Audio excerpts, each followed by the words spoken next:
오늘 하나님의 말씀은 마태복음 26장 69절에서 75절입니다.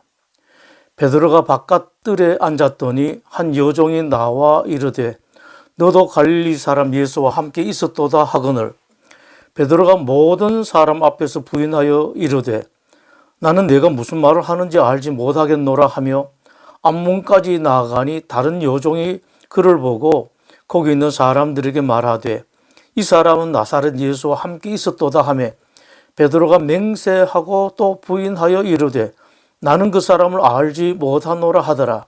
조금 후에 곁에 섰던 사람들이 나와 베드로에게 이르되 너도 진실로 그 도당이라 내 말소리가 너를 표명한다 하거늘 그가 저주하며 맹세하여 이르되 나는 그 사람을 알지 못하노라 하니 곧 닭이 울더라. 이에 베드로가 예수의 말씀에 닭 울기 전에 내가 3번 나를 부인하리라 하심이 생각나서 밖에 나가서 심히 통곡하니라. 1944년 겨울 독일군이 주둔한 폴란드의 유대인 격리구역 게토에서 모든 것이 통제된 유대인들은 견디다 못해 속속 스스로 목숨을 끊었습니다. 그런데 어느 날부터인가 유대인들의 연쇄 자살이 멈추었습니다. 게토의 유대인 중 제이콥이라는 사람이 퍼나르는 영국의 BBC 라디오 방송 뉴스를 듣기 시작했기 때문입니다.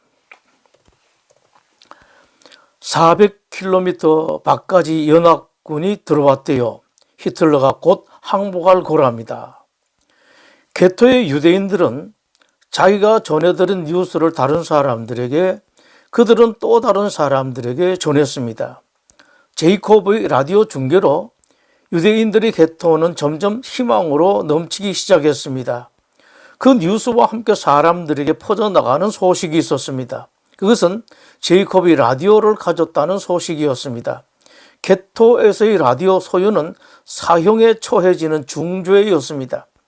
그런 위험에도 불구하고 제이콥은 연합군이 나치를 물리치고 진격하고 있다는 희망적인 거짓 뉴스를 계속해서 중계해 나갔습니다. 앞불사 제이콥이 라디오를 가졌다는 사실을 독일군에게 알려졌습니다. 제이콥은 뉴스를 몰래 퍼뜨려 저항군을 만들려 한 반역죄로 체포되었습니다. 제이콥을 체포한 독일군은 제이콥을 회유하기 시작했습니다. 게토의 유대인들에게 사실은 내가 라디오를 가지지 않았다. 그렇게 말하기만 하면 처형하지 않겠다.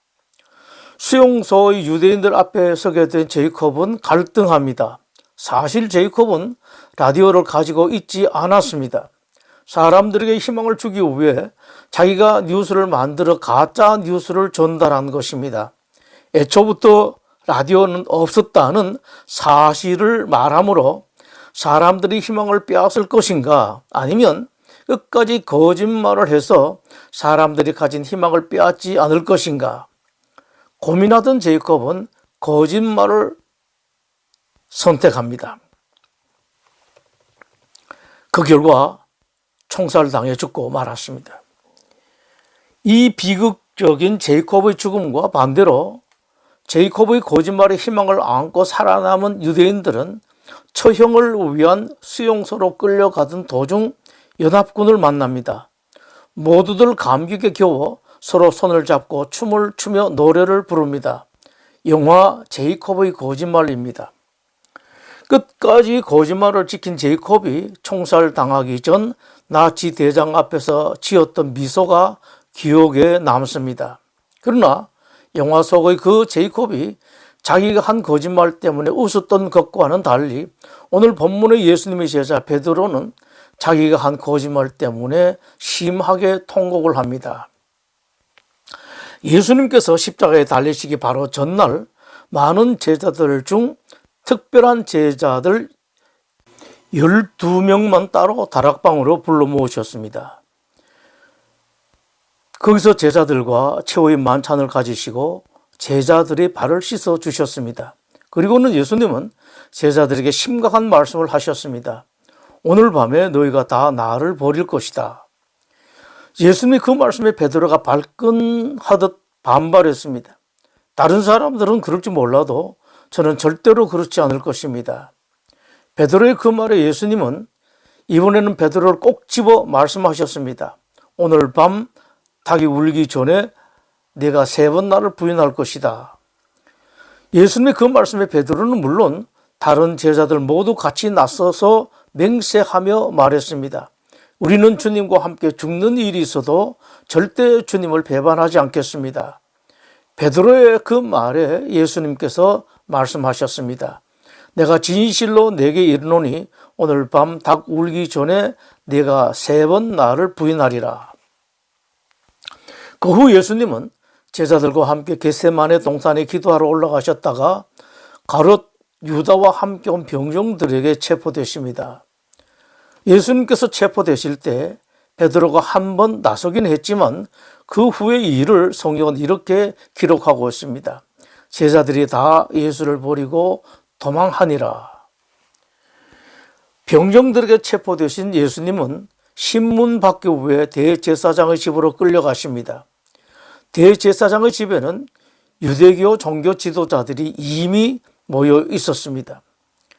예수님이 유대 종교 지도자들에게 신문 받고 계실 때 뜻밖의 도망을 쳤던 베드로가 대제사장의 집에 나타났습니다. 아마도 멀리는 도망가지 않았던 모양인 듯 도망을 갔다가 예수님의 일이 궁금해서 돌아온 것 같습니다. 그때 본문에 일이 있었습니다.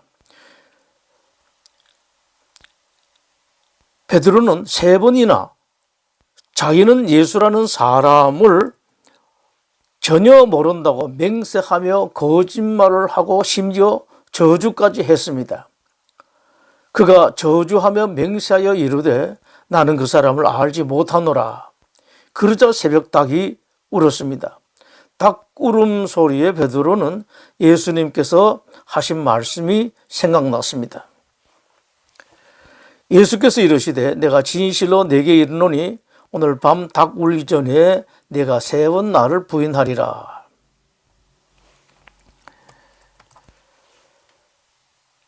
베드로는 대제사장의 집을 나와 밖에서 심하게 통곡했습니다.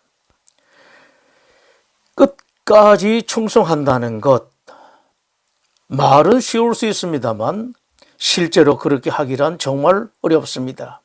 하기야 그런 곳이 어디 충성뿐이겠습니까? 다른 것들도 다 그렇습니다. 대표적인 것 몇 가지만 봅니다. 열심입니다. 뭘 하려고 작정한 사람이 처음에 열심 없는 사람 어디 있습니까? 그러나 오래 열심인 사람 많지 않습니다. 사랑은 더욱 그렇습니다. 처음 사랑할 때 죽을 때까지 또 죽기까지 사랑하겠다고 생각하지 않은 사람이 어디 있겠습니까? 마치 생명까지 다 내어놓을 듯 합니다. 그러나 너무도 많은 사람들이 조금만 잘못되어도 너무도 쉽게 등 돌립니다. 등만 돌리면 다행입니다. 많은 경우 서로 원수가 됩니다. 믿음 또한 마찬가지입니다. 믿음, 변함없는 믿음이란 정말 쉽지 않습니다. 흔들리기도 쉬운 것이 믿음입니다. 언젠가 예수님께서 다소 어려운 말씀을 하셨을 때 그렇게 열심히 따라다니던 사람들이 예수님을 떠나 더 이상 예수님과 함께 다니지 않았습니다. 그때 이 일을 요한복음 6장은 이렇게 기록하고 있습니다. 그때부터 그의 제자 중에서 많은 사람이 떠나가고 다시 그와 함께 다니지 아니하더라. 이 예수님께서 12 제자에게 물으셨습니다. 너희도 가르느냐? 또 베드로가 나서서 대답했습니다. 주여 영생의 말씀이 주께 있사오니 우리가 누구에게로 가오리까? 이 말을 들으신 주님 마음이 얼마나 흐뭇하셨겠습니까? 이렇게 멋진 믿음을 가졌던 제자들이었습니다. 다만 그 믿음이 수시로 흔들린 것이 문제였습니다만 또 참으로 속기 쉬운 것이 믿음입니다. 남을 속이기도 쉽고 본인 스스로도 속기 쉽습니다. 믿음이란 것이 눈에 보이는 것이 아니고 또 믿음 있는 것처럼 가장하기도 쉽기 때문입니다. 이것은 하나님께 대해서도 그렇고 사람에 대해서도 마찬가지입니다. 옛날 가요 중 이런 노래가 있습니다. 헤어지면 그리웁고 만나보면 시들하고 몹쓸 것 인내심사. 믿는다 믿으라 변치 말자 누가 먼저 말했던가. 아 생각하면 생각수록 죄 많은 내 청춘. 믿어달라고 변치 말자고 자기가 먼저 말해놓고선 먼저 변한 자기 스스로를 봐도 부끄러운 것 같습니다. 2절에서도 같은 말을 합니다. 좋다 할 때 뿌리치고 싫다 할 때 달려드는 모를 것 인내 심사. 믿는다 하는 사람들 중에 하나님께 고약한 모습을 보이는 사람들이 많습니다. 어렵고 다급할 땐 대단한 믿음의 모습을 보입니다. 그 어떤 경우에도 흔들리지 않을 것 같은 믿음을 보입니다. 그러나 그러다 일이 풀리면 내가 언제 그랬느냐는 듯한 사람들이 한둘이 아닙니다. 인간의 그런 모습들이 얼마나 우스웠으면 마귀들이 비웃을 정도가 되었겠습니까? 이것을 야고보 2장에서 말씀하십니다. 어떤 사람은 말하기를 너는 믿음이 있고 나는 행함이 있으니 행함이 없는 내 믿음을 내게 보이라. 내가 하나님인 한 분이신 줄을 믿느냐? 잘 하는도다. 귀신들도 믿고 떠느니라. 삶이나 실제로 행하는 것은 없이 말만 잘하는 믿음을 가진 사람에게 마귀가 이렇게 말한 것입니다. 믿음 좋아하네. 마귀인 나도 그 정도의 믿음은 있다. 그 일에 대해 베드로는 비난을 받아도 크게 비난을 받아야 합니다. 베드로는 주님께 아주 특별한 사랑받은 사람이었습니다. 당시 많은 제자들 가운데 특별히 엄선된 12제자 중 하나였고 그 12 중에서도 따로 뽑힌 소위 최측근 3인방 중 하나였습니다. 특별한 일이 있을 때 예수님은 다른 제자들 보란 듯이 세 제자만 데리고 가신 일이 여러 차례 있었습니다. 죽은 회당장의 딸을 살리러 가실 때 그 세 제자만 데리고 가셨고 엘리야와 모세를 만나셨던 변화산에 올라가실 때도 이 세자들만 데리고 가셨습니다. 또 마지막 날 겟세마네 동산에서 기도하실 때 다른 제자들은 멀찌감치 두고 베드로를 비롯한 그 세자들만 따로 떼어 데리고 가셔서 당신을 위해 기도해 달라고 간곡하게 부탁까지 하셨습니다. 이런 제자들 중에서도 틈만 나면 최고의 제자인 양, 최고의 충성을 바칠 것인 양 온갖 소리를 다 한 베드로였기에 더욱 비난받아야 합니다. 그런데 참으로 이상한 것은 베드로의 그 거짓말을 넘은 배신이 마냥 밉지만은 않다는 사실입니다.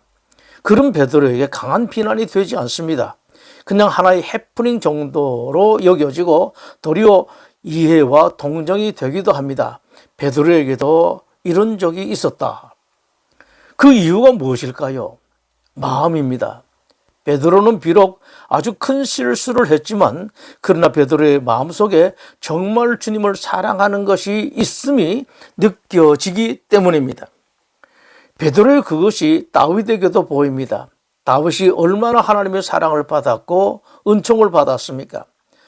블레셋의 골리앗이 이스라엘과 하나님을 그토록 모독하는데도 이스라엘 어떤 장수도 나서지 못할 때 하나님께서 다윗에게 놀라운 용기를 주셔서 이스라엘 백성들 앞에서 기적을 행하게 하셨습니다. 양이나 치던 다윗을 왕으로 내정하시고 일마다 때마다 보호하시고 챙기셨습니다. 이런 사랑을 받은 다윗이 그 어떤 사람보다 더 악한 죄를 지었습니다. 하나님께서 다시는 다윗을 보지 않으실 것 같았습니다. 그러나 그 다윗이 하나님 앞에 한 번 엎드리자마자 하나님은 어느새 다윗의 그 악한 죄를 잊어버리신 듯 용서하고 마셨습니다. 그 이유도 마음입니다. 다윗이 비록 실패를 넘어 죽을 죄를 지었지만 하나님께 대한 마음 하나만큼은 절대적인 것을 하나님께서 아셨기 때문입니다. 바로 이것입니다. 실수도 심지어 죄도 지었다 하더라도 진짜 중요한 것은 그 마음에 진정으로 하나님 사랑하는 마음이 있는 사람, 이런 사람은 결국은 반드시 돌아옵니다. 더 충성하는 사람으로, 더 사랑하는 사람으로 돌아오기 때문입니다. 다시 한번 확인하십시다. 참된 신자들은 다릅니다. 세상 모든 사람들이 다 그래도 참된 신자들은 다릅니다. 한번 충성한다고 했으면 끝까지 충성하고, 한번 사랑한다고 했으면 끝까지 사랑하고, 한번 믿기로 작정했으면 끝까지 믿습니다. 베드로에게 이 충성, 사랑, 믿음이 있는 것을 예수님은 아셨습니다. 참된 제자는 혹 실패를 해도 끝까지 실패하지는 않습니다. 반드시 다시 돌아옵니다. 왜냐하면 참된 신자들은 자기 혼자 사는 사람, 자기 혼자 힘으로 사는 사람들이 아니라 그 속에 예수님께서 계시면서 도와주시기 때문입니다. 진심으로 하나님을 사랑하십시오. 진정한 마음으로 마음을 다하여 끝까지 예수님을 사랑하십시오. 십자가에 죽으셨다가 부활하신 주님께서 제자들을 만난 자리에서 말씀하셨습니다. 하늘과 땅의 모든 권세를 내게 주셨으니 그러므로 너희는 가서 모든 민족을 제자로 삼아 아버지와 아들과 성령의 이름으로 세례를 베풀고 내가 너에게 분부한 모든 것을 가르쳐 지키게 하라. 볼지어다 내가 세상 끝날까지 너희와 항상 함께 있으리라. 아멘. 기도하겠습니다. 하나님, 성도들이 변함없는 주님 사랑, 주님께 대한 변함없는 충성, 주님을 향한 변함없는 믿음, 이것이 끝까지 이어지게 하여 주시옵소서. 예수님 이름으로 기도드립니다. 아멘.